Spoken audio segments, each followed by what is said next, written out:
அப்படின்றத பற்றி தான் நாம் இன்றைக்கி நம்ம வீடியோவில் பார்க்க போகிறோம்.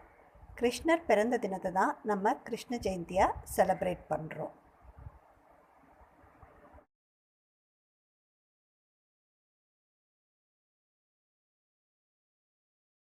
கிருஷ்ண ஜெயந்தி அன்னைக்கு காலையில் வழிபாடு செய்கிறத விட ஈவினிங் வழிபாடு செஞ்சால் அதோட பலன் நமக்கு ரொம்ப அதிகமாக கிடைக்கும், ரொம்ப நல்லதும் கூட.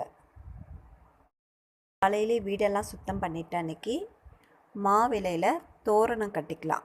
வீட்டு வாசலில் தோரணம் கட்டிட்டு கோலமும் போட்டுக்கலாம். வாசலில் அழகாக கோலம் போட்டுட்டு அன்றைக்கி ஈவினிங்கு கிருஷ்ணரோட சிலை இருந்தால் வீட்டில் அதை வச்சு வழிபாடு செய்யலாம், இல்லைன்னா படத்தை கூட வச்சு வழிபாடு செய்யலாம்.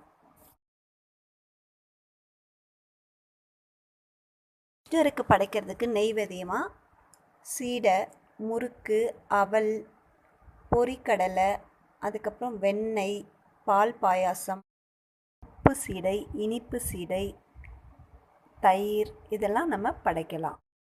அப்புறம் கிருஷ்ணரோட பாதம் அச்சு வாசல்லேருந்து இதை மாதிரி போட்டுட்டு வரணும். அரிசி மாவால் போடணும். அரிசி மாவால் போட்டு அந்த பாதத்துக்கு பொட்டு வச்சு பூ வைக்கணும். வீட்டில் சின்ன பசங்க இருந்தால் அவங்களுக்கு கிருஷ்ணர் வேஷம், ராதை வேஷம் போட்டும் நீங்கள் செய்யலாம்.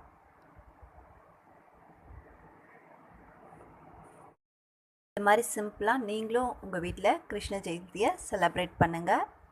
இந்த வீடியோ உங்களுக்கு பிடிச்சிருந்தா லைக் பண்ணுங்கள், ஷேர் பண்ணுங்கள், மறக்காமல் நம்ம சேனலை சப்ஸ்கிரைப் பண்ணிக்கோங்க friends. Wish you happy Krishna Jayanthi.